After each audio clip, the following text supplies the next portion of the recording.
Well, good evening and welcome. Welcome. Nice to see so many on already. We're in pre-show mode for a few moments and then we'll get going and see what the rest of the show's like. And good news is I have Veronica ready to come in. She was playing around with lights and cables and all sorts of exciting things a moment or two ago, but it's all looking good now. Nice to see so many on already. I will just answer one question which was asked a second ago, and that was, am I doing podcasts? I am. There was an issue with the propagation of the podcast from the website through to Apple and Google. I think we fixed it today, so hopefully over the next 24 hours, all the podcasts that I made should be showing. So I hope that'll help.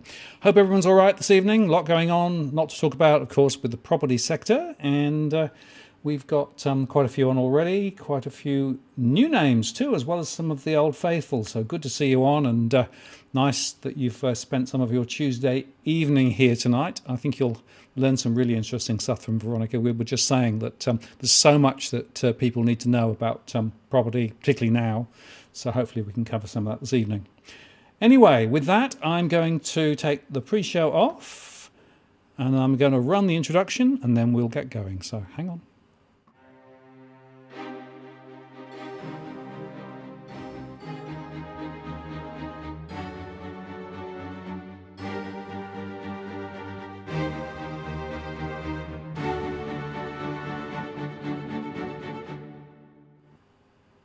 Well, good evening and welcome to this live stream event on the 18th of May 2021. I'm Martin North from Digital Finance Analytics. Great to have you on board.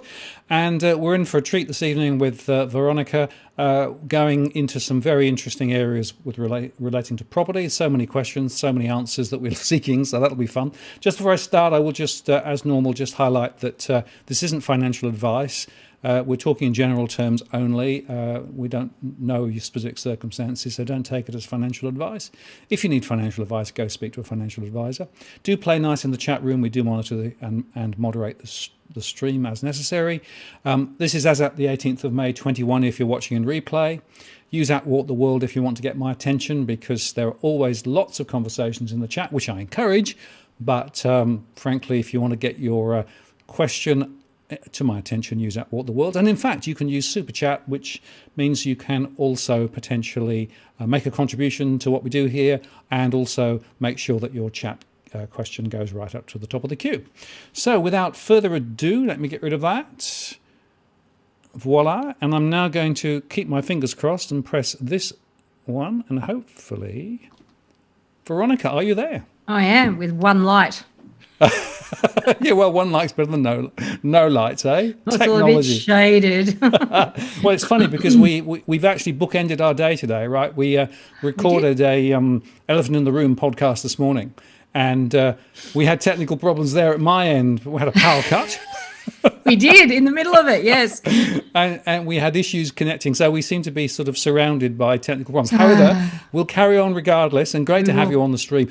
Look, there's so much to talk about tonight. I've already got a bunch of questions from beforehand, so let's get straight into it. But I think it would be good, why don't you just give your own introduction, because it's a very long introduction when I try and give it, because you've got location, you've got the buying services, and you've got the first buyer services. So give us the whistle-stop tour, and then we can take it on from there. Well, if anyone recognises my face, it's because I might watch Foxtel, and I'm a co-host of a show there called Location Australia. But I really, in my day job, I don't do much television these days. I mostly podcast and actually run a buyer's agency, and also we're developing an online resource for first home buyers, which we're very excited about. So Good Deeds Property Buyers is my day job.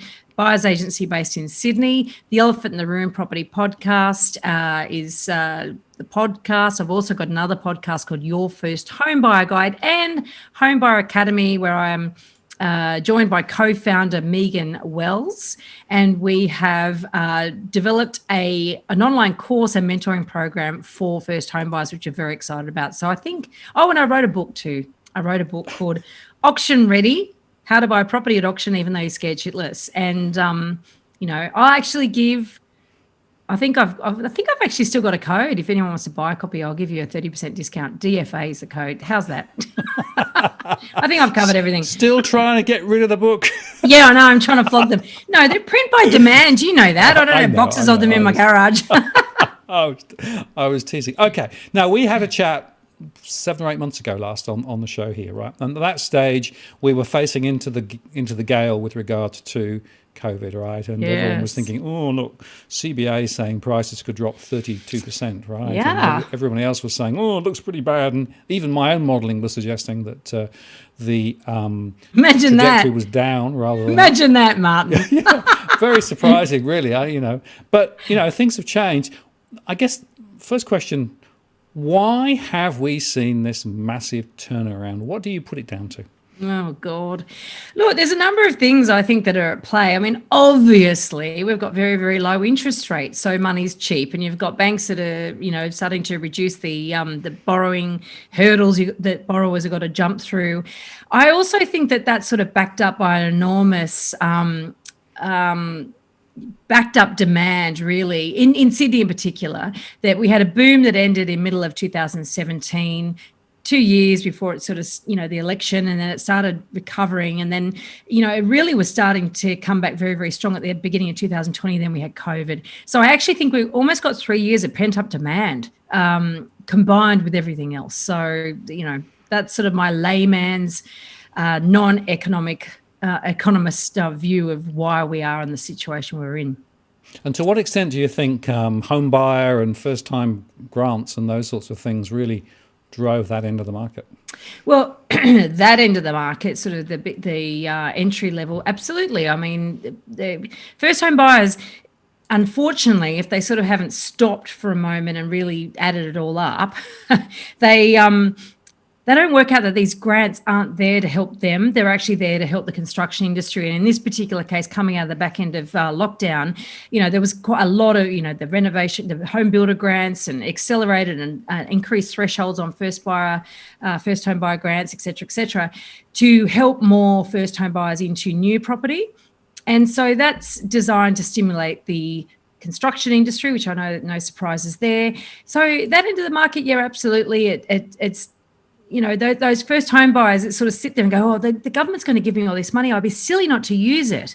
But I guess if they take the time to sit down and work it out and add it all up, they realise that actually it's not a benefit to them, because they're buying an asset that potentially could be worth less than they pay for it, and certainly a lot less than the discounts and the incentives they've been given. So the long answer to that question, yes, there's been a lot more enter into the market and take advantage of that, but it's a shame.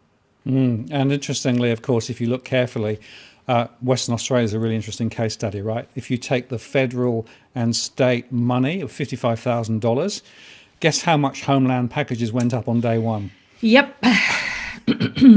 Yeah. So it's a zero-sum game, unfortunately. Now, I just want to make this point, and Xavier made the point too, availability of credit. Of course, credit availability, a lot of it is being driven by much free lending from the banks. The lending standards have probably come a little looser than previously. APRA and the Reserve Bank basically said, no, it's fine, you can make interest-only loans now, whereas 3 or 4 years ago they were saying, oh, interest-only loans, no, don't do that, right? So we've got this different environment with regard to availability of credit. And the low interest rates means that people can borrow, 15% more, 20% more than previously, and still have the repayments, looking roughly reasonable. Trouble is, of course, it doesn't necessarily deal with the repaying of the capital, which is the other thing I always come back to when you think about this. No, it is an interesting point too, isn't it? And look, the other thing is that, particularly the Sydney and Melbourne boom that was ended in middle of 2017, as I referred to earlier, that was largely driven by investors. Now, there's a big difference to what's happening at the moment, and this has been fueled by owner-occupiers.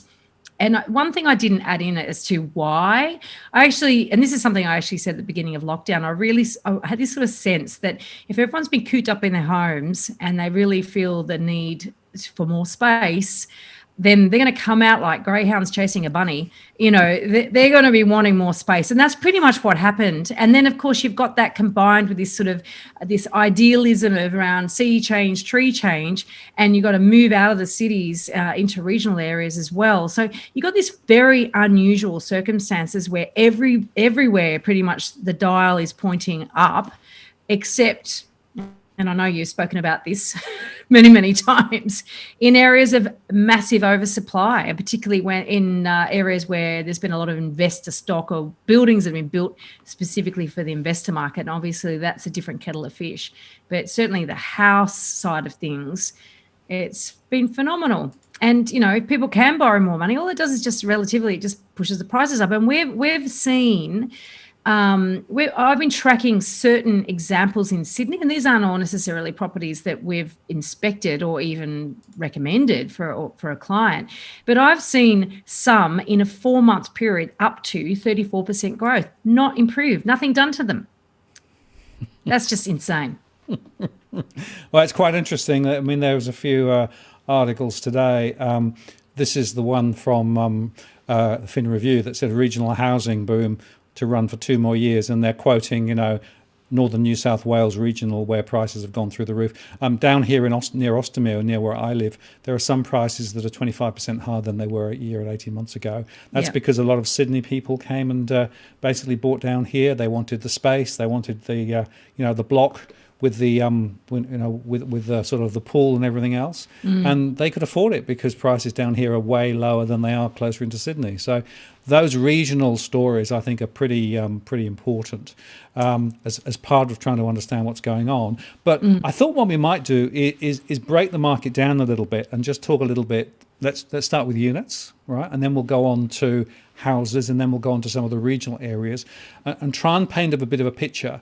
But before I do that, I just want to ask you one other thing, because I think it's quite relevant, because, of course, Victoria also announced the land tax increases and stamp duty increases, in fact, yesterday, which basically means that property over 2 million are going to actually have to pay a lot more.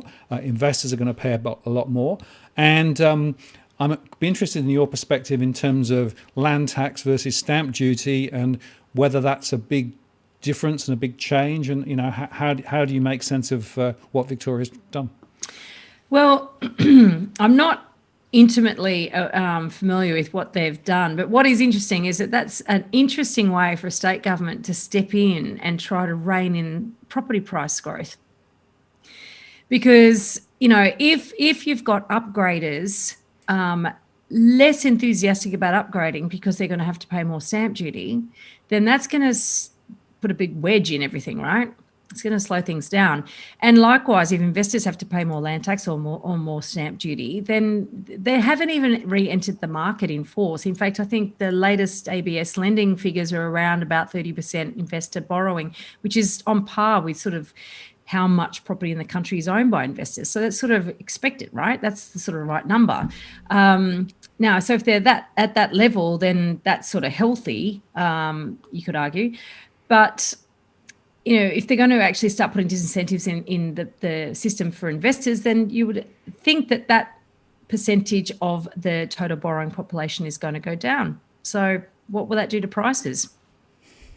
Yeah, and the point about land tax versus stamp duty is quite interesting, right? Because in New South Wales, they're sort of hatching a plot that you can choose, right? But it's a one-way choice, which is something you spoke about this morning, which a lot of people don't realise. So let's just explore that, right? So you can choose, if you're buying a property, to pay land tax or stamp duty, but it's a one-way choice. Well, you've got to remember, it's not legislated yet. So state governments don't really like stamp duty. Apparently they much prefer a broad-based tax, and economists don't like stamp duty because it changes behavior. They want taxes that don't change behavior. So they see land tax as a tax that doesn't change behavior, right? So you can get an economic theory about that. I don't really like it, but anyway, I'm not an economist. So what's been proposed in New South Wales is that stamp duty for properties up to, there's a threshold as well, and I don't know the exact dollar figure. It might say, for argument's sake, might be $2.5 or $3 million, something like that. So anybody buying a property over whatever that threshold is still going to be paying stamp duty. But under that threshold, they want to go through a transition period to get all the properties on a land tax or a broad-based land tax rather than paying stamp duty on transactions, right? So they want to sort of even out the curve and actually, make the government's earnings more predictable. So by doing that, it's very unpopular. How do you suddenly change a tax from, yesterday somebody bought a property and paid stamp duty. The next day, the next person doesn't have to pay stamp duty. They get to buy, they get to pay like a lower amount every year. So it's complicated to try to get this through. And not only that, you've got a situation where the government has to still manage its cash flow. So they've put together this plan for a transition. And that means that with every new transaction under that threshold, I think one of your commenters there said it was 2 million, under that threshold, every new transaction, the buyer gets to opt and say, well, I want to pay stamp duty, which is roughly 4% of the purchase price. And so anyone who's thinking, well, I'm going to own that property for 10, 15, 20 years, which to be honest, buying property is a long-term proposition in my view, should be. So, maybe everyone would look at it this way. They say, you know what, I don't want to pay land tax every year. I'll just do an upfront stamp duty. And anyone who's thinking they might only own it for a couple of years, it might be in their favour to actually just pay a much smaller amount land tax every year rather than one big chunky 4% stamp duty. But the thing is, though, the part of this plan is that if you opt for the land tax, the broad-based tax, then the next time that property is sold, that person doesn't get that option. So the buyers only get the options for as long as it takes until every property is actually in the land tax system. Right. So, folks, the point there is that if somebody chooses to go with the land tax, you can't go back subsequent when they sell it, right? So there's a little bit of a drift towards land tax over time. And of course, the problem with land tax is if you're going to live in the place for a long, long time, you could end up paying a lot more because you're paying every year. You don't know what the land tax rate's going to be. It could go up. Whereas at least with stamp duty, you know precisely what you've paid because you pay it up front and you can roll it into the mortgage. So and it's a tax deduction if you're an investor. It's tax deduction. A capital. Yes. Exactly. Capital cost. Yeah. And James makes the point that it's land tax is a variable, stamp duty is one off. Exactly the point we're making, right? So it's really interesting. And I'm not sure that people have fully woken up to what this plot looks like, right? But I think that it's nice for the New South Wales government. It's interesting though. I saw if I can find this chart. I think is it that one? I think it is. Yeah, this is actually showing that the stamp duty moves with property turnover, right? So it sort of rides the cycle together, where, of course, the truth of the matter is that if you go the other route and you go land tax, then it doesn't ride the cycle the same way. So it completely changes the flow and character of the revenue stream. So from a New South Wales point of view, it's actually more secure once you got land tax because they're going to pay it every year come hell or high water. And of course, if prices go up, the land tax goes up as well. So it seems to me that it's wonderfully fixed in favour of the state government, despite the fact that a lot of people think, it's great, I don't have to pay stamp duty. Well, maybe be careful what you wish for. But also, if people don't have to actually foot up the bill for an extra 4%, that's just going to get built into the purchase price. Exactly right. Yeah. Yep. Guess what? Prices are going up further. Yep. Oh dear. Yeah. Now, I saw a question. I'm trying to see whether I can find the question again. I probably can't. I'll find it in a second. But anyway, look. The question was apartments, right? What's going on with apartments, and is it time to think about buying apartments, particularly where prices have come down from their peaks? Because prices of apartments are still falling, particularly in the inner suburban ring. What's your sort of feeling with regard to what's going on, and should we separate the high rise from the low rise and the new from the old? Yes. And look, apartments are particularly difficult to use macro data to understand because all of the data is chucked in together, and even townhouses are lumped in with apartments. So you've got new, you've got established, you've got really old, you've got recent, you've got Art Deco, you've got warehouse conversions, anything that's strata title basically, or company title even, if there's those floating around, are lumped in the apartment bucket. So you do need to pull it all apart. And the big sort of thing that I look at is really supply. So I look at areas where there's massive supply, lots of, cookie cutter apartments, all same, with lots of sites where there's potential for continued supply, and those types of markets are performing completely different to the rest of the country's property market. And I don't like to talk about Australian property market, but it's the one time where every capital city and every regional area seems to be growing. But those and it's not just inner city apartments. These are big areas. Like, for instance, there's big in Sydney. There's certain areas. There's Ryde, there's Rhodes, there's Mascot. There's loads and loads of Green Square. Loads of these monumental sites that have got thousands of apartments in them.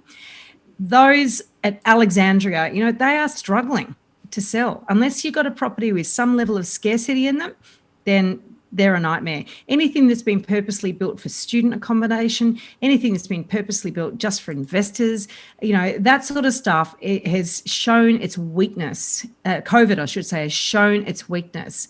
And so, some people are saying, I'll be opportunistic. Great, I'll go and pick up some of that stock.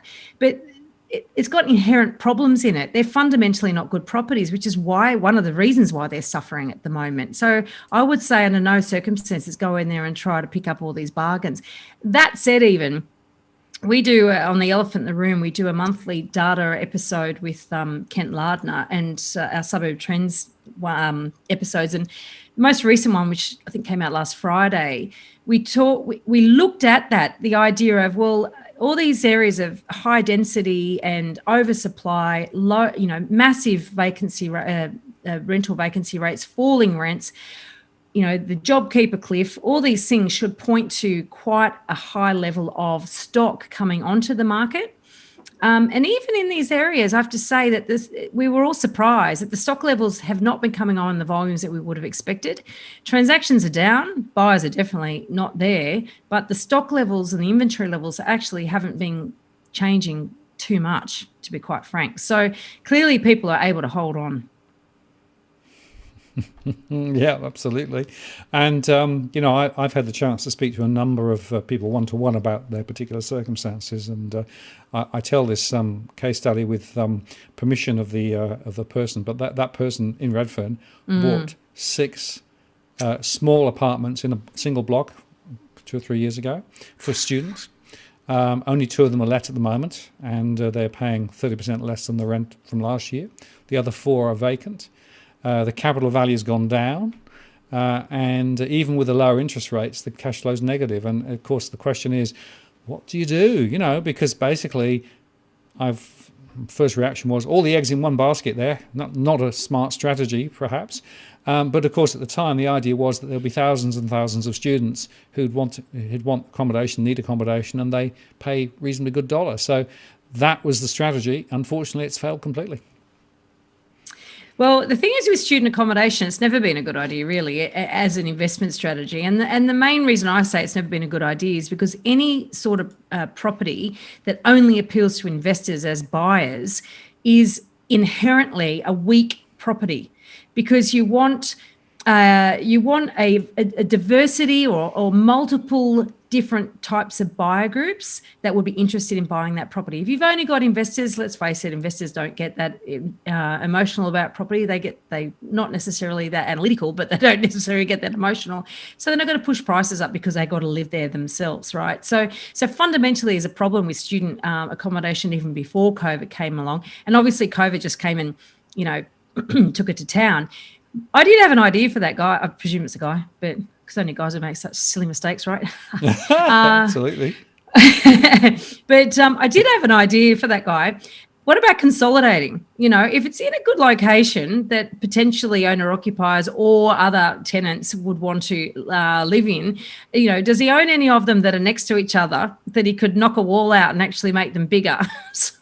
Or perhaps he could go into some sort of conglomerate collaboration with other owners in the building, and they can change the makeup of the building. That might be one of the something to be explored as a long-term strategy. Well, it's interesting because that was actually one of the things that I discussed, which was, you got to change the game. You can't play the same game and win, right? It's not a winning game. So you got to find a way to change the game, right? And so one option, as you say, is to make them into a smaller number of larger properties. Unfortunately, they're not all next to each other. They're actually on different floors. So he's diversified within the building. You'd have to find some other people, right, who want to do the same thing.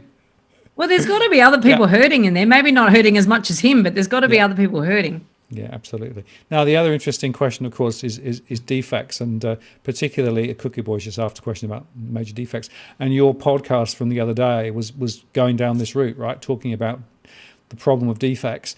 I have to say that I listened to the podcast that the New South Wales guy seemed very bullish that he was across it and was going to sort it, right?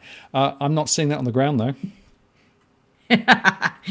It's interesting, actually, because I've been watching, observing some of his stoushes in LinkedIn. He's pretty feisty. Particularly there was that story that I brought up, and I can't think of the woman's name off the top of my head, but the property at Kellyville made the papers. So there was a woman that had purchased an apartment in Kellyville off the plan, and she's an engineer. So she's a bit more clued up than the average apartment buyer. And she took an architect through for a specific pre-settlement inspection and identified a number of defects. Councils agreed, et cetera, et cetera. So hit the news. There's been quite a lot of people that have been, attacking David Chandler, who's the New South Wales Building Commissioner, on social media about it. So he didn't really answer my specific questions around that in the interview, because really I think the big gap is the people that are in that limbo land at the moment. They've actually already bought off the plan, and they haven't settled, or they have settled and the property's only a few years old, and it's sort of, well, how are they going to get their defects sorted out? Now, he was saying that their first priority was to do the cladding, to replace flammable cladding, and that's great. He also has conducted some research into the level of major defects or structural defects, and personally, I didn't think he shied away from it and how bloody appalling it's been. He's certainly like on a warpath, and I do hope that everything he says comes to bear. I do hope that all the legislation he's talking about actually that the regulator is no longer a toothless tiger, that it actually starts to create change. And it has to, because the simple fact is that how can buyers possibly have confidence? However, then you've got the same state government incentivising people to buy brand new property.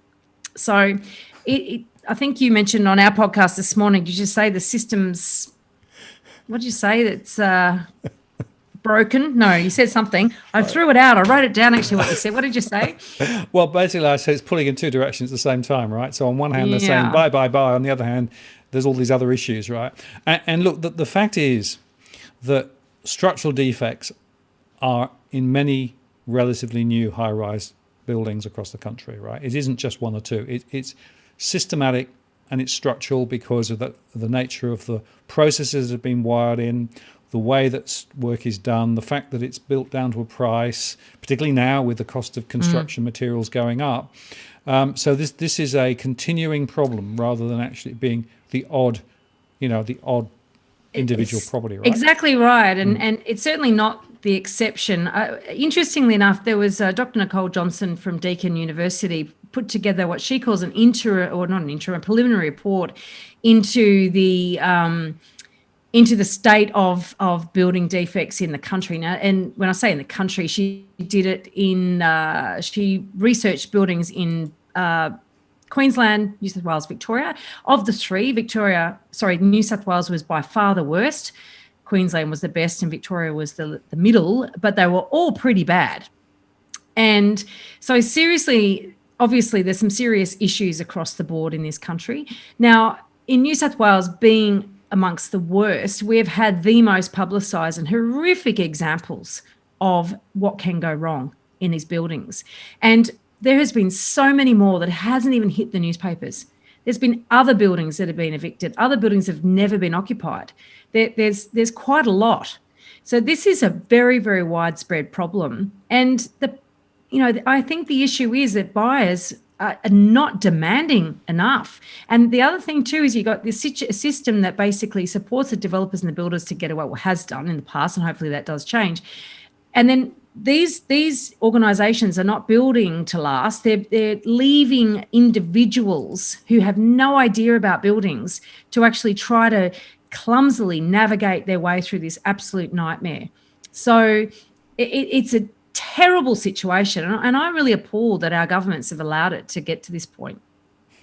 Yeah, and that is really the point, because it is actually a governance issue, right? I mean, they basically pared back the controls on the construction sector and brought in self-certification. And self-certification really is just looking at the paperwork, not looking at the real building, right? And so they often don't pick up all the defects. The second point is that once the property is completed, it then moves from the builder to the manager of the property, and there's some really complex questions about roles and responsibilities there. And whilst they've got this, 2% I think they hold back now. They're just trying to see whether that can sort of fix all the things down the way. The fact of the matter is that there is very little obligation once the thing is built and sold. It then falls back onto the owners of the property. And, we've seen, I suppose, the Mascot Towers is the worst example, where effectively now they're going to have to knock the whole building down, and they're going to lose, 80% of their capital on average, and many people are going to go bankrupt as a result. I mean, that's the sort of the worst end. But your point is dead right, Veronica, that this is not just an isolated example, right? Well, of course, we've got Mascot Tower, we've got Opal Tower, and we've got another one that was in the newspapers the other day too. But there are hundreds and hundreds of buildings across not just the state, across the country, that are actually defective, right?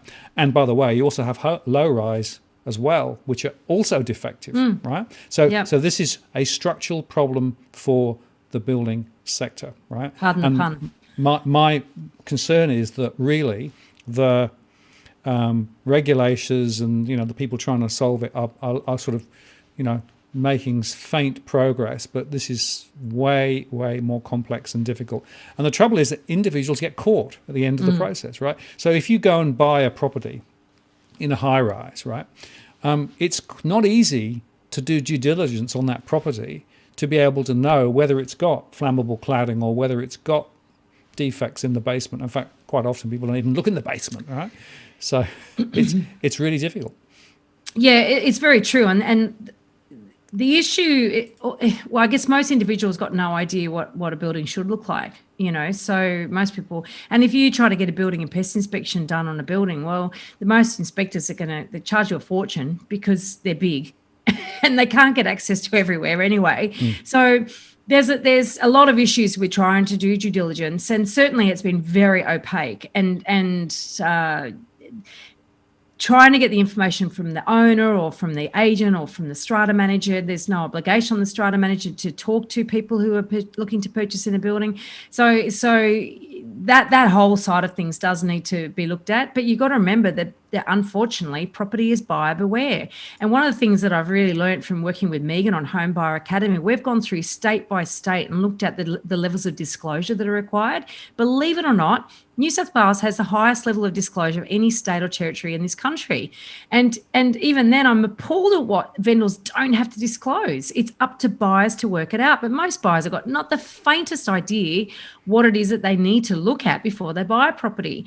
And so even in a strata report, there's no actual regulation around what needs to be in the strata report.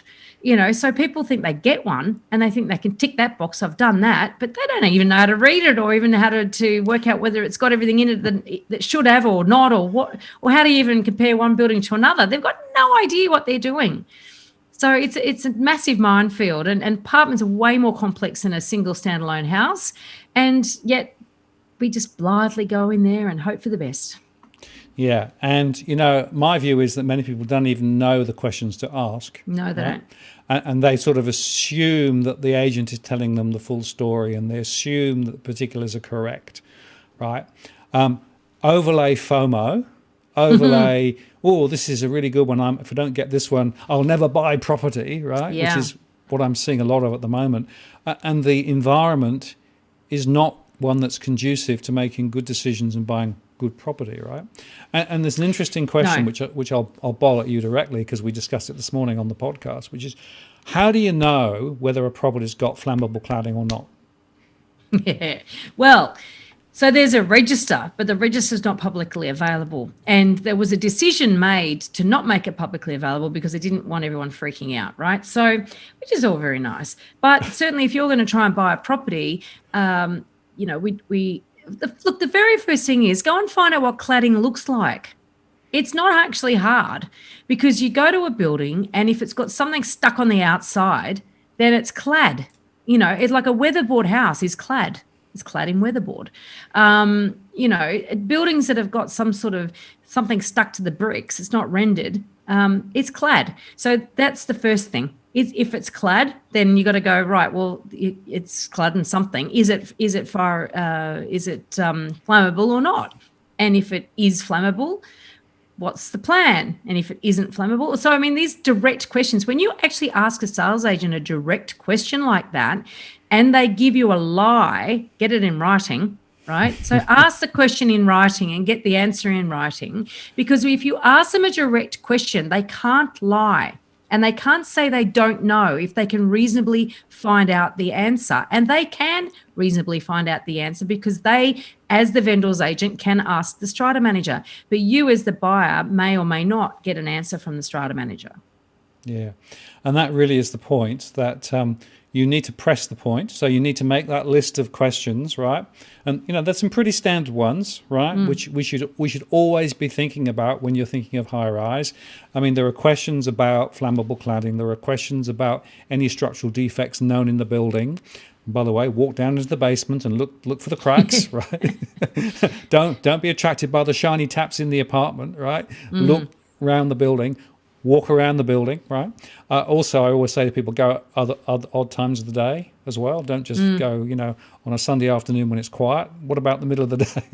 Right? I love walking through the basements because I like walking up and I'm thinking, okay, where's the garden beds? Where's the pool? These things leak. And then you can see evidence of, it's like a cave, all these stalagmites and is it stalactite? Can't remember which ones go down, but there's a lot of buildings with stalactites. Yeah. And, if you got some of that lime stuff dripping on your car, there's problems there. Evidence of leaks is something that is widespread. It's common, but it's, if they're there, they're probably elsewhere in the building too. Yeah. Another good example is where the plate, the concrete plate for the floor, extends out from the building out onto the balcony at the same level, right? So have a look at what happens where the door meets the balcony, right? Because almost always you'll see water coming in there as well. So there are things you can see. Yeah. There's definitely evidence. Yep. Talking about what happens when there's defects. We interviewed, I can't remember her name, but she's the executive of the Owners Corporation Network. Oh my God, I'm terrible. I forgot her name. She was telling stories about people that have, sitting in buildings, living in buildings where the carpet's been ripped up and they've had to jackhammer a drain basically through the lounge room because every time it rains, they've got to let the water out somehow. This is while they're waiting for the whole claim process to go through, because it's not as simple as there's a leak, I will fix it. There's a leak and who's responsible, then have to go through all the various layers and try to work out who they can actually get to pay for it. Do they have any money? Are they still in business?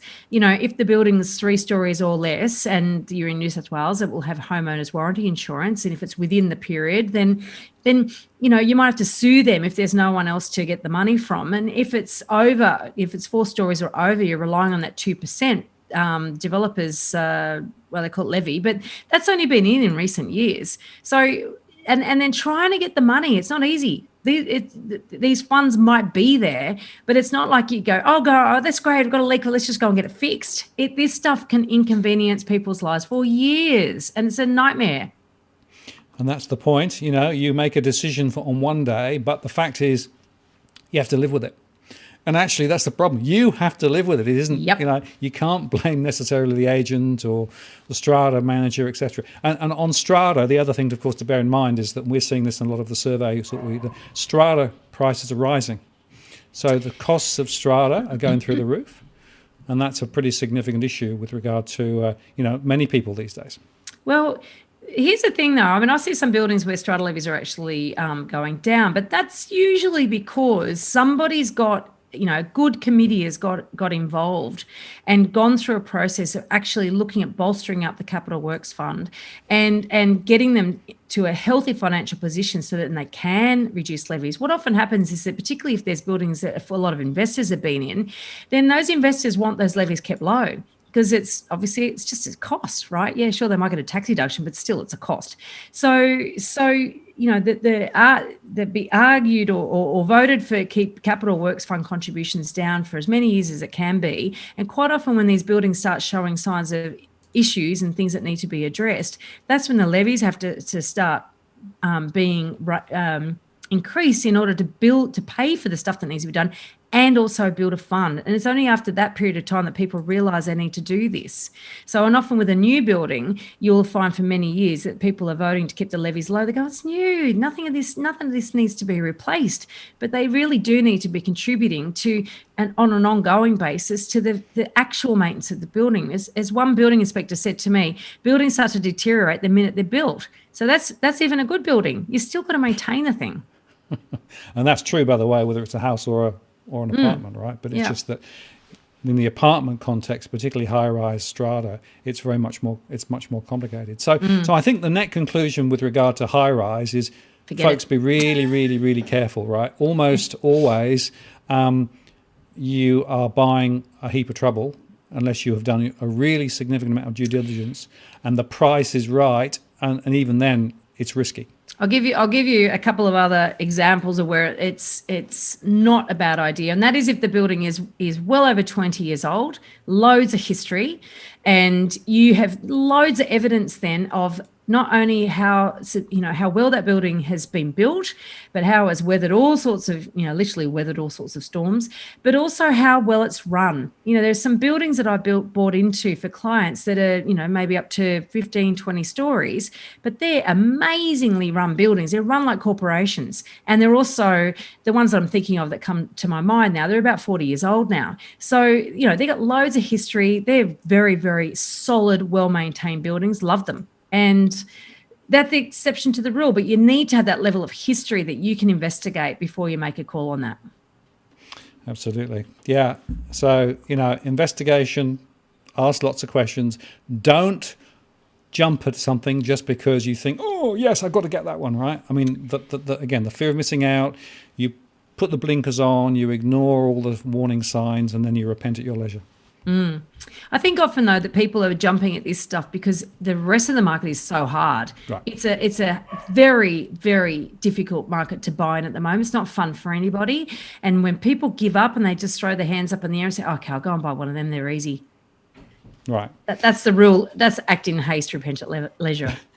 There's plenty of that around, isn't there? Yeah, okay. Now, so let's move from the units to houses and think about the land house continuum, because there's definitely more stuff, right? More things to think about again, but prices have gone up a lot. So what are you buying? Are you buying at a point where it makes sense or not? Well, a lot of people say, oh, land is where the value is, so therefore houses are always better than apartments. And you would draw that conclusion after listening to our conversation thus far as well, but it isn't always the case. Not all houses are great properties to own, and from an investor's point of view, not all houses are great investments. So I would still, so the land part of the house, right, is meant to be the asset that goes up, whereas the house itself depreciates. It sounds like the dog's come into your studio.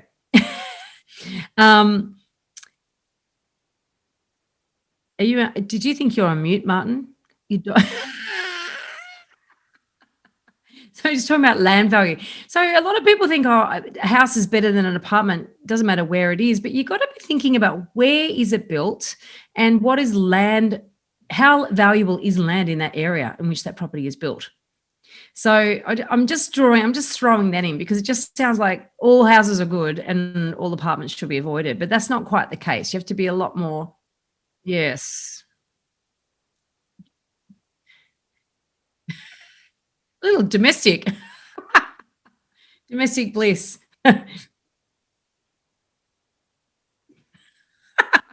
So, yeah, I just took the mute. I'll put the mute back on now. So I was on mute, but Veronica was still listening to what I was saying. We've just got... oh, I'm sorry. No, that's absolutely I wasn't being fine. very professional, was I? Yeah, no, that's good. So just to explain, we have 2 doggies, and I have to just get them sorted out for a second. So we've...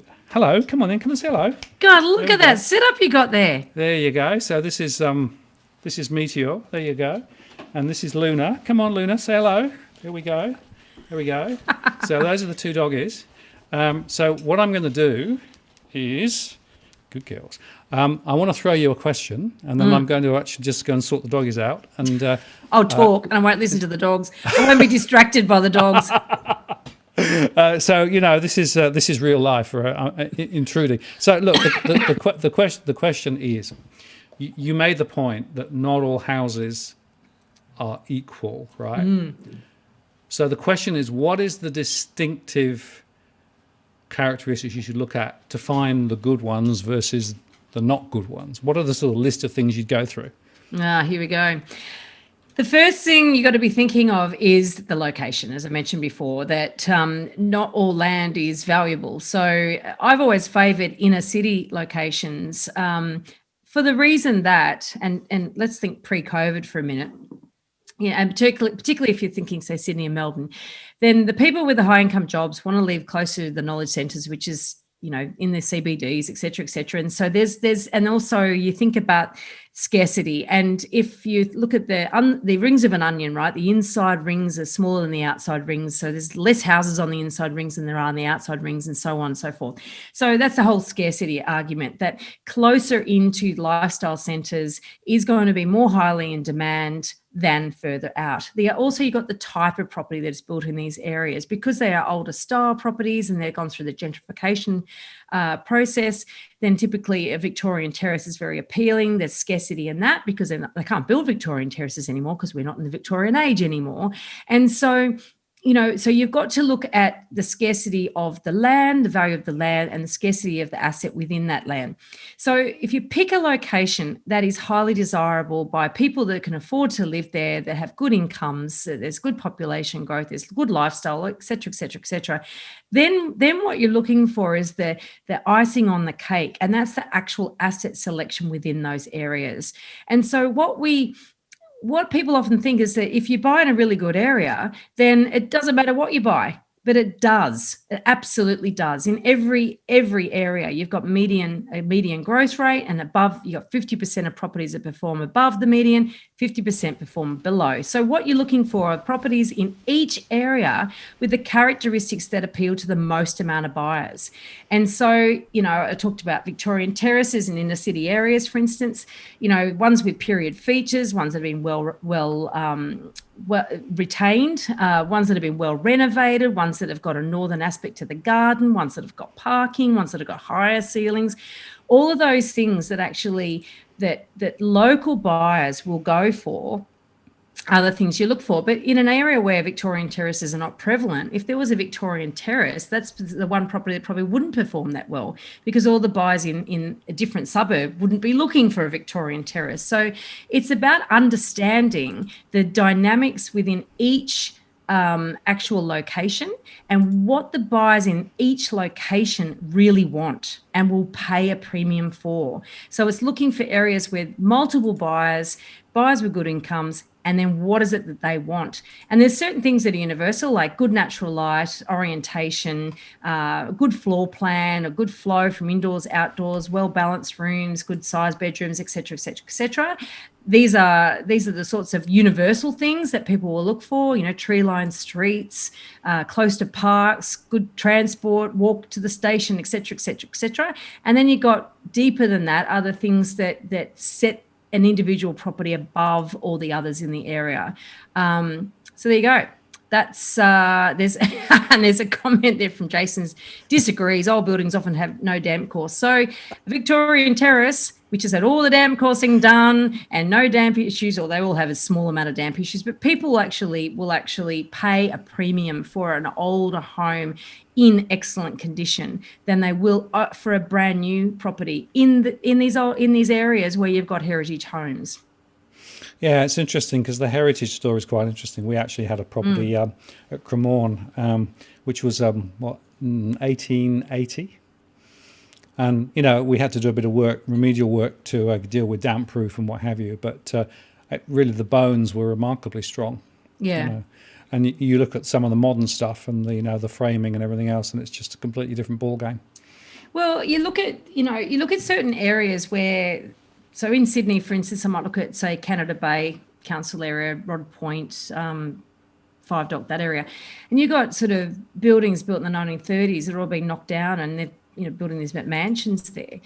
Then you look across the bay to Haberfield, which was built in the sort of around the turn of the century, and that's a heritage listed suburb with loads and loads of Federation houses.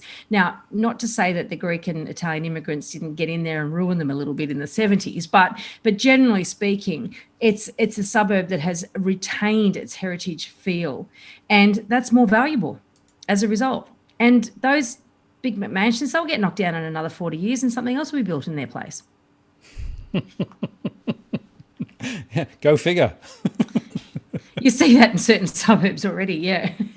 And look, we certainly know that the upper end of the market has been very, very strong, right? So interestingly, in 2017, that was the previous peak. The top end of the market dropped first and dropped furthest compared with the rest of the market.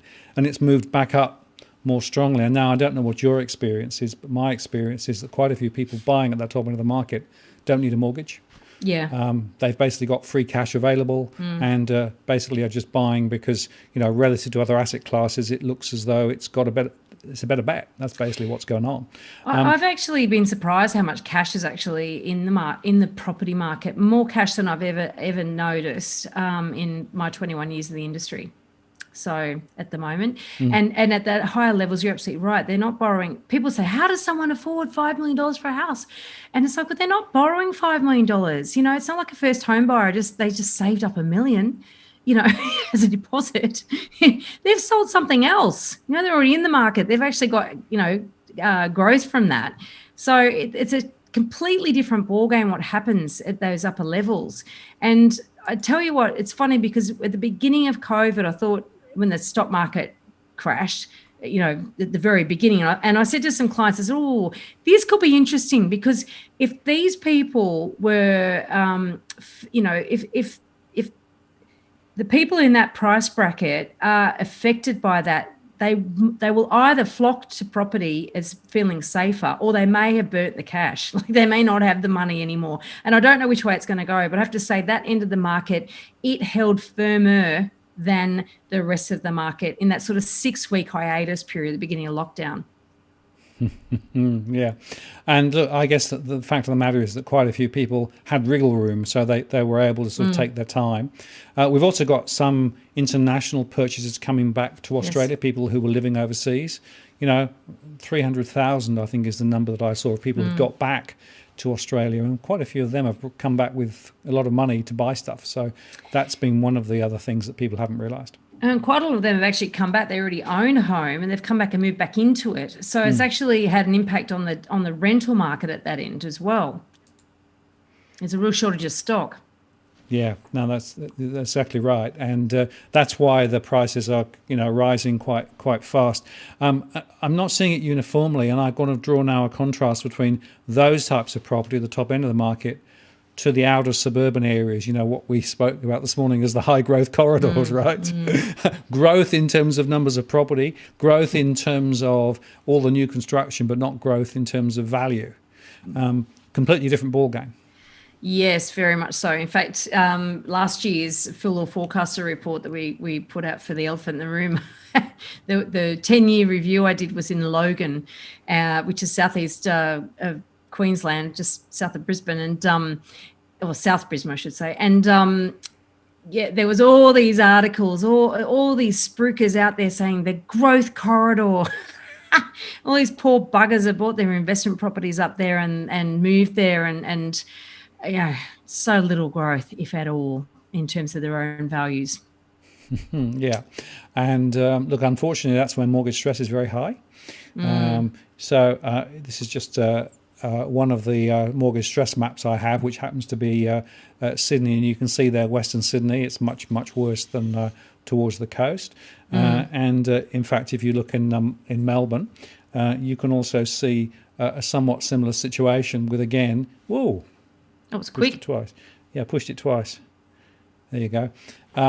Again, high growth corridors, so Narra Warren, Point Cook, places like that. It's sort of a bit consistent, unfortunately. So a lot of those people who bought into those high growth corridors, a lot of them actually first generation Australians too. So they've moved in from overseas. They've got large mortgages. And when you look at their work patterns, a lot of them are actually multiple part-time workers rather than full-time, fully paid workers. So they've got pressures. So that's where I think a lot of the pressures are. So again, if you're buying in some areas, expect one dynamic. If you're buying somewhere else, a completely different dynamic going on. Yeah. I think the sad thing with that, as well as a lot of these, these migrants here, they've all got their friends to move out there and buy out there as well. And I get that they want the community, but I wondered if they all realised what they were doing to their wealth. Well, and of course, the fact a lot of those places have very little infrastructure, right? So there's lots and lots of houses and not much else. And they're on small lots. They're relatively poorly constructed. And the point is they're still building new ones just down the road, right? Yeah. So you've got a property, you paid top dollar for it. It's now worth less than it probably was, and the ones down the road will be more attractive. So you've got that horrible grind going on there. And I think, again, people perhaps don't understand that, prices have not gone up in those areas since 2017. They're still going down. I've sometimes used my modelling to make that point, that you can't assume just because the top level index is up that all postcodes are moving at the same pace in the same direction. Just that's not the way the market works. No, not at all. And the other thing too is it takes decades for these things. They're like turning the Queen Mary, it takes decades for these suburbs to settle in and actually get established and start to divorce themselves from being handicapped by all the newer stuff that looks, shinier and newer than theirs, and also has all the incentives that are designed to take first home buyers towards them. So this is, and it's a bit like gentrification. People say, looking at in Sydney, for instance, they look at Redfern. Oh, Redfern's gentrifying, and it is, but the whole of Redfern certainly isn't gentrifying yet. And even when I think back to, I was looking at Darlington the other day, and I was like, it's a good 15, 20 years since we first started seeing signs of gentrification there, and it's still got a long way to go. So these things don't happen quickly. No, that's exactly right. It can take a long, long time. And look, the point about gentrification is that often those places are also places where they're knocking down standalone houses on a block, and they're putting up high-rise units or low-rise units or villas, which is I don't call that gentrification. What do you call that then? Bastardization. Yeah. I agree. That's just development. That's all that is. But worryingly, there is a lot of that around the place, right? And I see it again when I do my one-on-one sessions, right? And you can go. I mean, I was looking at a place out of central Brisbane, about sort of 10k up the road from Brisbane, right? And there, it wasn't gentrification. It was actually just chopping them down. Demolition, rebuild, smaller. And the whole character of the place. And actually, if you look at somewhere like Redfern, right, and I agree there are areas of Redfern which are improving, but there are also areas where it's not improving at all. I think the whole character of the place has completely gone, haywire. There's parts of Redfern that are actually really lovely. Those are border Surrey Hills, and there's some lovely spots. And I think when you're talking about gentrification, what you're talking about is actually renovation. Demolition versus renovation. It's only worth gentrifying. It's only worth renovating if actually it has some sort of charm to it and some sort of historic significance, and councils, often have these conservation areas where that's the whole feel is being preserved, and there's money gone into actually bringing the place up rather than just mowing it down and starting again. Absolutely, yeah. So again, I think the point there is, even in the housing sector, right? Even in the house sector of the market, again, you have to go granular. You have to really get into some detail. You can't just assume all houses are going to go the same way. Nope. And we haven't even talked about geographic differences in terms of states, because of course, Victoria, New South Wales, perhaps most dynamic. Brisbane less dynamic in terms of sort of a slow drift up. And Megan was on the other week talking about, Brisbane is slow and steady, right? So it's not having the same. Yeah, she has this analogy. She talks about the horse races, but I mean, I don't really 100% agree with that. I never see, like tortoise, the hare and the tortoise. I never see Sydney behaving like the hare. It doesn't stop. She thinks it goes up and then it goes down, then goes up, and it's not quite like that. But she has actually said to me that she's been shocked. She's never seen Brisbane so competitive. She's never seen prices rise so rapidly, and certainly hasn't the auctions performing the way they are as well. So, it's a very strong market in Brisbane at the moment. No, it is, absolutely. And it's interesting that, the data that I see is also suggesting that that is the case. Again, more houses than units, though. There's a lot of oversupply of units. And interestingly, some of the, I'm thinking Sunshine Coast places there, Sunshine Beach in particular, right, have gone up dramatically, sort of 20% in the last year. I mean, they are pretty exceptional locations, right? Yes. If you go inland, there's nothing like the same growth. So again, you have to actually tease it out and work out where the good and the bad actually is. Which sort of takes me quite nicely into my next conversation, which is the regional story, right? Because we saw a considerable migration to regional areas, and we discussed earlier on that some of that was to do with the fact that people wanted more space, and particularly working from home. We also have seen a number of regional areas moving up dramatically. I guess my question is, what's your sense? Do you think this regional drift is over, or do you think it's going to continue? Well, I only have a sense here because, of course, I don't have any hard data to support anything here. But I guess there's a human behaviour element. There's also we have been doing quite a few regional episodes for your First Home Buyer podcast as well. So talking to regional buyers agents and getting a sense of what's going on, and even actually for the elephant in the room as well. So I think that I personally feel that there will be there'll be a little bit of a U-turn at some point. It won't work for everybody that is actually making that change. And at the moment, we're all sort of fresh in this very exciting sort of, work from home and the flexibility and all the rest of it. But the realities that come with actually moving out of an urban area into a regional area, I don't think they'll suit everybody. So I would think that there will have to come a point where things will slow down, or there'll be that U-turn happening. But that's just time and human nature. What I actually think will happen, and what I have seen anecdotally, I've been hearing this in various places, is that when people are sort of making these moves away from the urban areas because of affordability and lifestyle. And then when the regional areas get up to a point where they no longer feel as attractive from a price point of view, the differential in terms of what they're getting versus what they're paying, there's a price sensitivity that hits. And it's going to be, it's different in every area. But once that gets hit, I do believe that buyers will actually start to put their hands back in their pockets and go, you know what, I'm not sure I'm going to make this move. I don't want to pay that price. I'm going to wait this out. And now I'm hearing that anecdotally by a number of different agents, both buyers agents and sales agents in different areas. So, I guess we'll just wait and see. I don't necessarily think the brakes are going to be jammed on, because I do think that there's this dream of Australians that want to do the sea change and the tree change. So there's sort of that latent demand that comes from just that general, dreaminess. It's a bit like the old, that everyone wants their own home. It's a little bit now that the upgrade of that is everyone wants a sea change or a tree change. But I do wonder whether reality will set in, especially when organisations actually start returning their workforces into the office more. Doing a 2-hour commute each way twice a week, that's got to wear thin. Yes, even twice a week.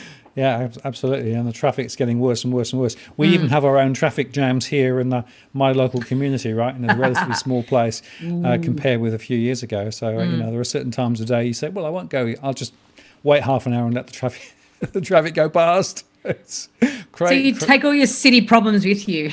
Well, that's right. And look, I must say, having moved out to regional New South Wales nearly a decade ago now, when I go back up to Sydney, the first thing I notice is the diesel fumes and petrol fumes in the air. And then I notice all the traffic, and then I notice all the people, and I think, oh, well, it's okay to visit, but I don't want to come back there. Traffic in Sydney is disgusting. Honestly. I know. And yet, of course, prices have risen significantly down here where I am. Austinmere is one of those places where prices are well over 20% higher than where they were, even a year plus ago. Wollongong is also looking quite strong too. So, yeah, I mean, with good reason. I mean, in that northern Wollongong area, I mean, you're on a train line too. So people who might slightly longer commute, but hey, it's very doable. And Austinmere is one of my favourite beaches actually down there. It's lovely. So totally understandable. Yep. Well, I think we story of our search was we looked from pretty much up at North Pacific, the beach north of Sydney, the famous one, right the way down to Gerringong, and we missed out the bit between the Royal National Park and Wollongong, thinking there was nothing here, right? Because you drove down the freeway. Yeah, we drove down the freeway, and then we suddenly realised, hang on a moment, there's this main rail line that goes all the way down, right? And then hang on, there are some nice little places. So, it was really sort of an accident, right? Wow. So it is interesting. It just shows you, you can do a lot of work. And we looked at thousands of different locations and properties, and eventually ended up down here. And even the NBN is sort of working here now. Finally, well done. Better late than never. Not this morning when it dropped out. That was because of the power problem. That was because they were digging up the road down the road. Right. You can't win. Now, so we're sort of coming to the last sort of chunk of the program, and I had a couple of questions from viewers beforehand, and the first one was, first-time buyer, trying to be sensible about multiples of income. How do they go about working out what they can afford rather than what the bank says they can afford? Yeah, and of course I can't give financial advice. It seems ridiculous, doesn't it? Just the sheer amount of money that you can potentially borrow, especially with low interest rates. So you've got to protect yourself. The problem is that a lot of people, there's risk in borrowing a lot of money, okay? You've got to pay it back, or you've got to make the repayments. And particularly when you're buying your first home, unless you've got a 20% deposit, which is very unusual, you owe a big proportion of that property. So that's very risky and it feels very uncomfortable. The problem is that when you try to reduce the amount that you borrow to a comfortable level, if you're not able to buy a cracker property, a really good quality property, then you could be shooting yourself in the foot and actually taking greater risk in other ways that you're not even aware of. And that is because you're buying a substandard property because you're trying to keep your debt low. So it's a challenge. And this is something that we do talk about a lot and try to teach in your first home buyer guide, because how do you work that out? How do you work out the difference? And so we run a where to buy workshop, which does try to teach people the differences around that and the sorts of areas in which they need to compromise, et cetera, et cetera, et cetera. So the first thing I would say, that if you don't push yourself and you're buying a substandard asset, then you're running into problems before you even get started. Second thing is, if you don't push yourself and you're buying a property that you're going to outgrow of really quickly, all the costs, all the money you save, all the rest of it, you're going to end up expending anyway, because you've got transaction costs, another lot of stamp duty, sale costs, et cetera, et cetera, et cetera. If the market moves, then you're buying a greater asset. The gap between what you're selling and what you're buying is getting bigger and bigger, et cetera, et cetera, et cetera. So I think that it's really important to actually look at your whole long-term plan as well. When are you thinking about having kids? How much space are you going to need in the future, et cetera, et cetera. I know myself, when I bought my first property, I bought the smallest bloody property that I could because I was worried about borrowing too much money. And honestly, I outgrew it in a year. This is a long time ago, and thankfully I've managed to survive all my mistakes.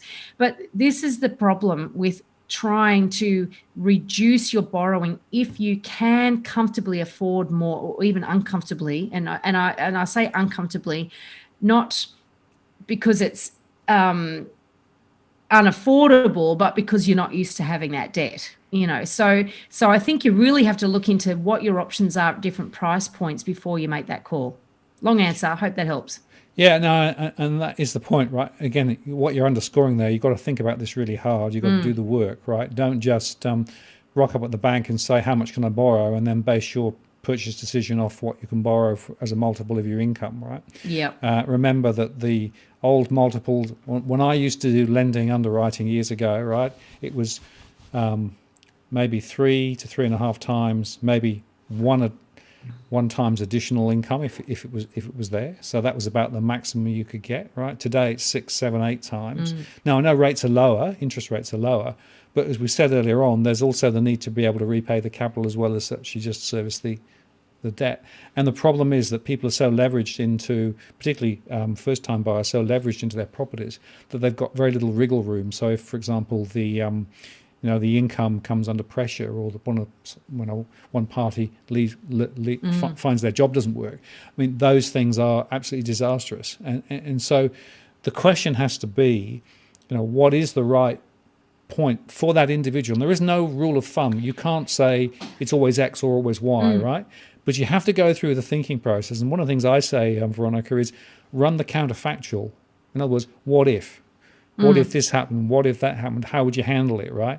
And remember that you can't use the get-out-of-jail card of income growth, because we haven't had any real income growth since 2013, and it's unlikely to get any real income growth according to the Reserve Bank for the next 4 years. Yeah.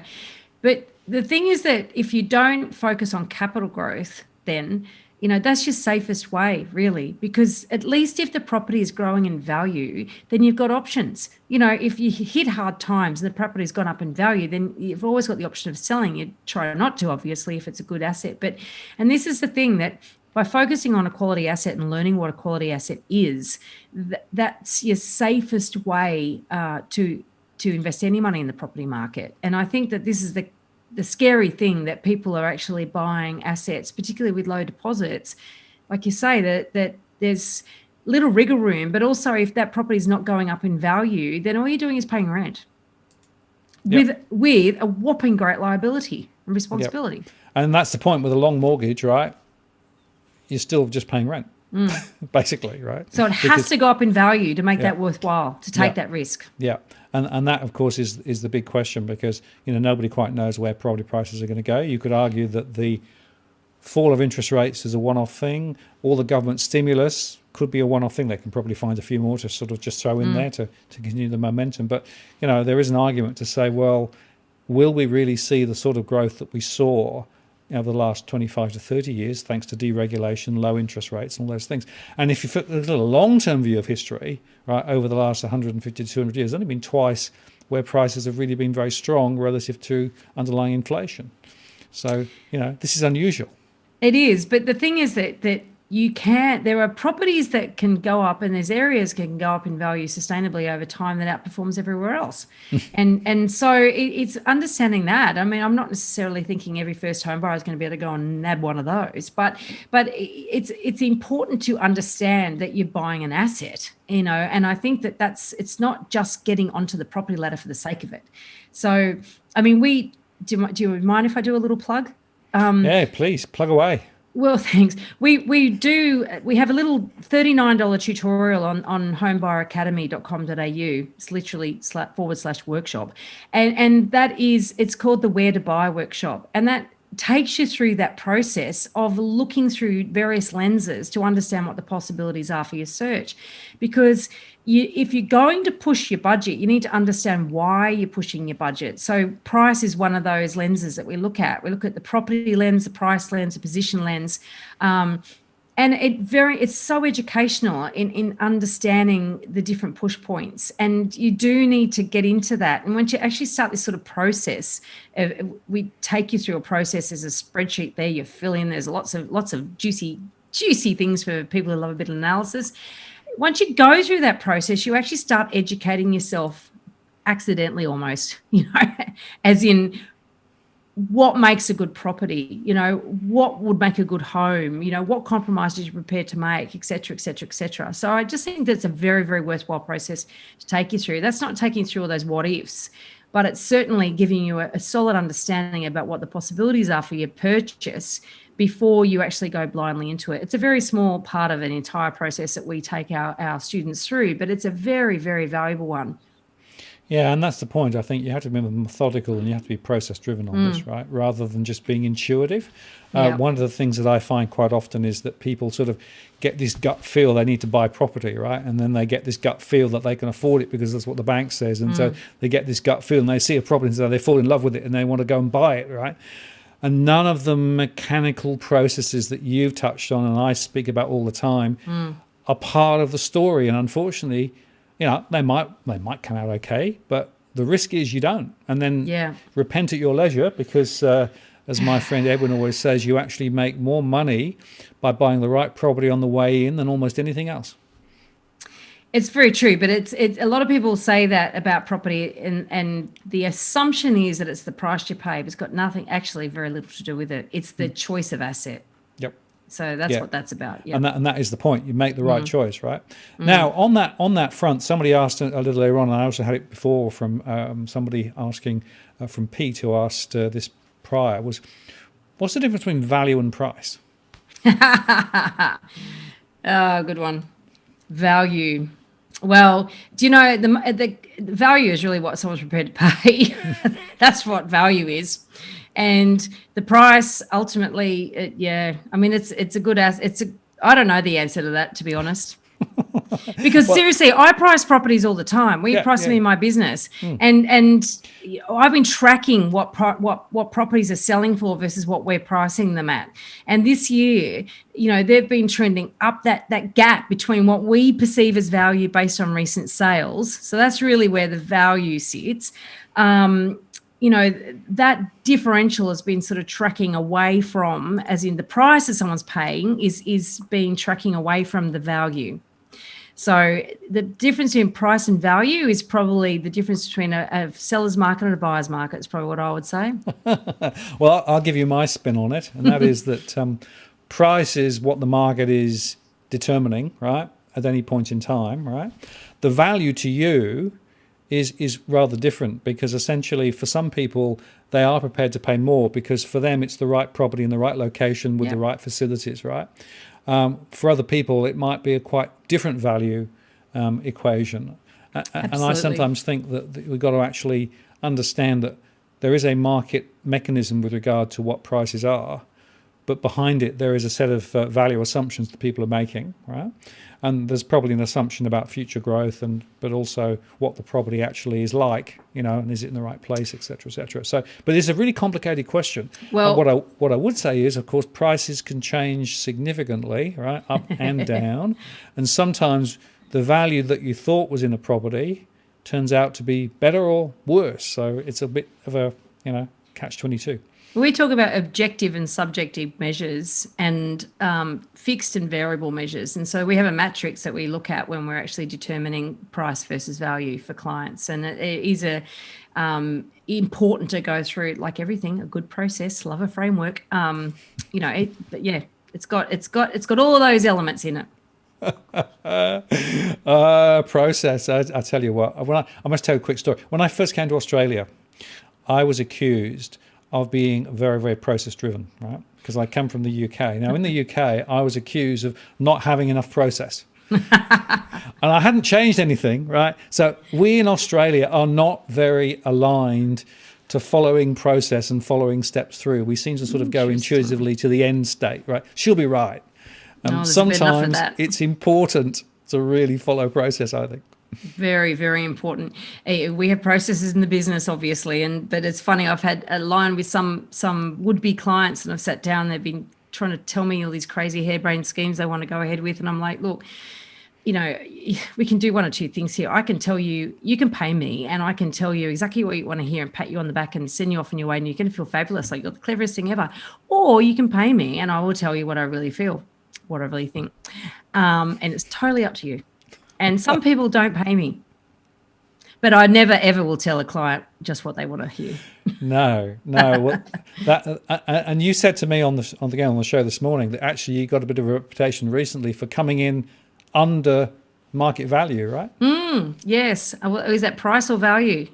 We see value under the market price. Yeah. Yeah, absolutely. As I said, we're a bit of a joke that we're good deeds property underbidders for a while there because we kept finding out things about these properties. One client's like, oh, am I jinxed? Every time we look at a property, we discover something that means that he's not going to pay what he could pay for it because we found out something that really, with that knowledge, you can't possibly pay anymore, you know, and somebody without that knowledge did pay more.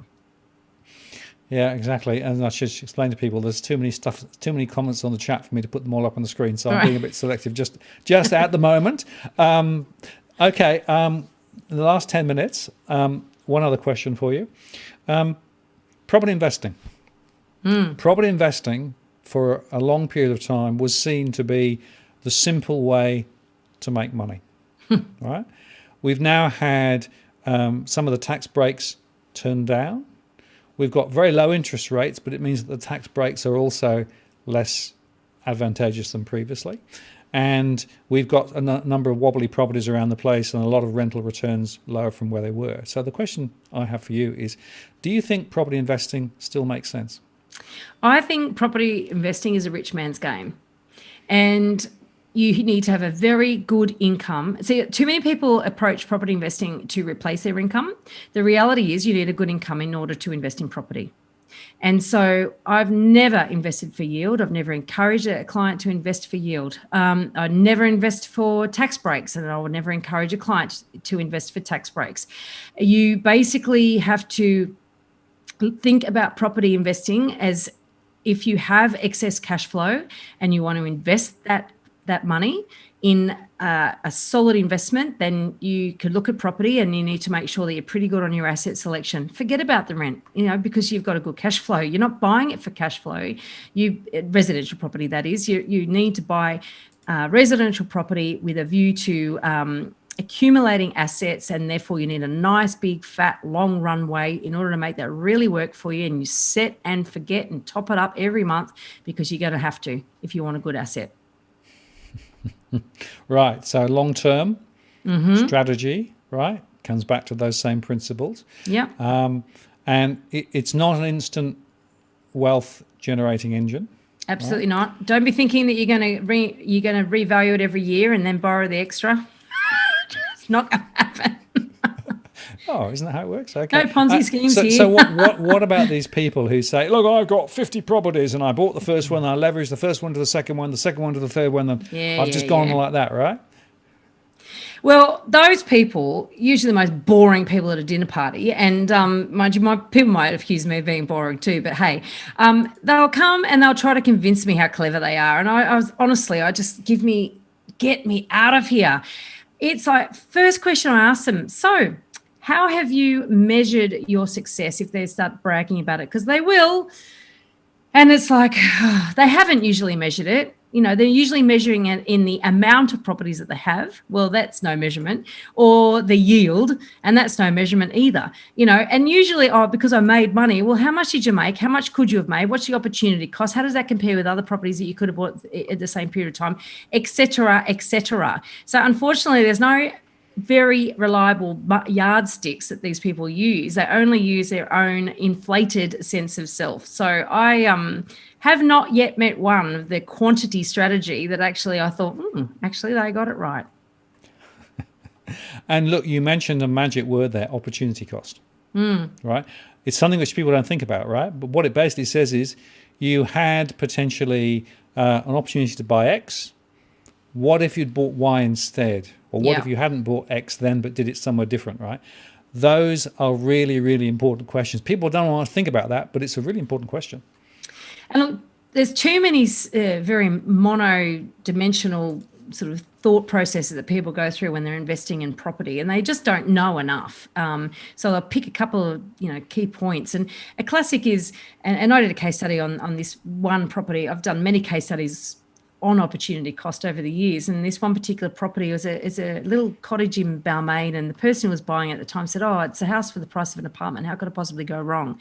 And I was like, "Well, because it's a dog of a house. It's like a C-grade house." And I tracked it against what the median had done various times. It has sold over sort of a 12-year period, and it had tracked away from the median by $178,000 in that period of time, right? So, but I've done well. But relatively to what? No one measures that, like you said. I also think that there needs to be an ROI on property investing that is about talking about the cash flow before. If you actually worked out, well, what are you putting into that a year, and then what are you getting back for that? So you punch in your rent return, you also punch in your capital growth. The real ROI comes into actually how much money you're spending to keep that investment in play. Well, my experience, Veronica, is that very few people know that answer that question. You have to sort of force it out of them, right? List it all out, and then you've got to say, well, what about the sinking fund for the repairs that are coming? Yeah. Right. Yes. If it's a house, like it's an apartment, at least that's budgeted for. But if it's a house, absolutely. Have you factored that in? Yeah. And so often not. And then you say, okay, what about the the interest that you're paying? Right, fine. And what about the strata fees and the agent management fees, etc.? It soon adds up to a very long list. And, one of the things I have in my surveys is net rental return, right? Well, which is an imputed net rental return. Right? So I did some numbers on this some years ago, and worked out that it was roughly 25% of rental income goes out in expenses, excluding interest, and that's whether it's a house or an apartment. It's I did a study on quite a wide spread of investment properties. It came at roughly 25%, give or take. That was before rents dropped because of COVID. So if people think they're going to get rich on rental returns, then they've got another thing coming. And in fact, we interviewed Matthew Ward, who's a buyer's agent and evaluator out in Orange. And we interviewed him for the Your First Home Buyer podcast. It was interesting because he was talking about some of these cheap properties you can buy out in central western New South Wales, $40,000 for a house. Get good rent, get $100 a week rent. And he goes, he sits there, he's really pragmatic. He says, it's great. Yeah, sure. It's a really good yield. $100 times 52, $5,200 a year. Air conditioners cost the same whether it's a $40,000 house, if it's a $200,000 house. Air conditioner costs the same. And it's pretty much wipe out your entire rental income if you needed to replace one. So I just thought that was a bit very pragmatic look at that sort of thing. Yeah, and unfortunately, many people just never do the sums, right? And my view is, that there is still a story to be had here, but only if you do it really carefully, right? And again, you need to do the numbers. And look, I'm not an accountant, right? I'm a philosopher, but it's important to me to understand what the numbers are doing, right? And actually, it isn't that hard once you start. Once you actually go through your process that you have or whatever it is, take it step by step by step by step by step. You can get to a good resolution relatively quickly. You may not like the answer, but at least you'll know where you are and whether in fact you're going to make a really good or a really bad decision. Well, this is the thing that we, Megan and I did with Your First Home Buyer Guide, really breaking it down and working at what those steps should be. I mean, we came out with what we call a PACE system, which is pace yourself, but 10 steps. But the order of those 10 steps is very, very important. And the order in which we do it is very different to the way in which most people go ahead and do these things. And so, process is very important, so important. And it's interesting, even our process of even coming up with this and testing this actually showed even how it was even more important than even we thought. Yeah, that is very interesting. And I've just been looking down the stream. There are lots of other questions which we're not going to get to, but there's one here just to leave you to think about, and that is, are rates going to go up? Do you think mortgage rates are going to go up, or do you think they're going to stay low? And should you factor that into your thinking with regards to doing those sorts of calculations? Well, I'll answer the question backwards. Yes, you should factor it into your thinking, absolutely, because one day they will. But in terms of when, who knows? I mean, all I can say is that there's the Reserve Bank did say they were going to stay low for 3 years, but then there's been various murmurings that, oh, well, but if, mortgage data changes and, and if the economy does this or that or whatever, that could change. So you certainly can't rely on them being low forever. And so therefore I would budget and expect they're going to go up at some point in time, and don't get caught out. Yeah, and my view is that rates could be moving up sooner than the Reserve Bank thinks, international situations. And remember that the Reserve Bank and APRA allowed the banks to reduce the buffer, right? It's really, really low at the moment. So I say to people, put your own buffer in. Just because the bank says you can do it at this level, maybe you should put your own buffer in and give yourself a bit of flexibility and ability to sleep at night. Well, absolutely. And I just think that, getting good financial advice and getting good strategic advice from a broker that's not just about chasing the lowest rate, so that you can actually set up your offset accounts and your buffers and put yourself in a situation where you're not as exposed, when things change. Absolutely. Yeah. Well, look, we've hit 9:30. I mean, you were complaining about whether we'd have enough to talk about for an hour and a half. Well, Jesus, manage it. So I want to say thank you very much. Now, let me just give you the opportunity to do a plug or two with regards to where can people find out more about you. Oh, thank you very much. Well, look, I think go to First Home Buyer. What are we talking about? Homebuyeracademy.com.au. I mean, you can get access to any of those little course. We do a free mini course there on how to price a property as well. And obviously you can get access to the Your First Home Buyer Guide podcast as well there. My logos are up. Gooddeeds.com.au is where I live most of the time, I guess, and the elephantintheroom.com.au is the Elephant in the Room podcast, where we talk about the things that people don't often talk about in the property market. I think that sort of gives you the three areas. And if you wanted to buy my book, go to Good Deeds and it's in there. And I must just, again, plug the Elephant in the Room. They are a brilliant series of podcasts. They come out on a Monday every week, right? And there'll be one that we made today coming out in a few weeks' time.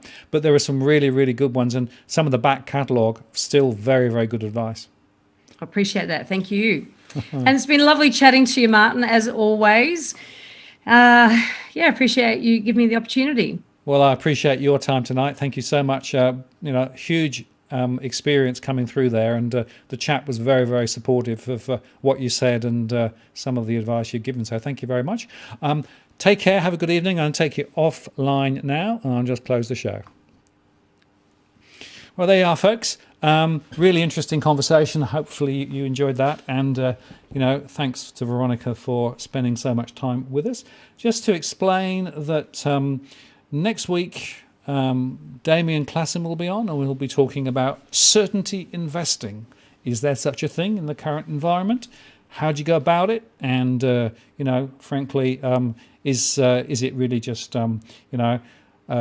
completely unknown, or are there things that you can do to actually increase the uncertainty of investing, particularly in the financial markets at the moment? So that'll be worth watching. And I just want to make one other point, that over on the other channel, on the Interests of the People, that's the channel that I run with John Adams. There are some shows over there that you may not be aware of because of the fact that channel is not always necessarily cross-promoted from this one. So go across on the Interest of the People and have a look at that if you'd like to know more about some of our economic conversations there with John Adams. Anyhow, with that, I want to say thank you very much for spending time with us. I want to specifically call out those who actually made some contributions tonight. Smooth Operator, thanks for your little competition, and for the other people who actually played along, and we've got a nice contribution to help fund the future development of shows. So thank you very much indeed for all of that time and all of the effort from all of those people. Enjoyed all the conversations, enjoyed all the questions, and I'll look forward to seeing you back this time next week. This is Martin North from Digital Finance Analytics, signing off.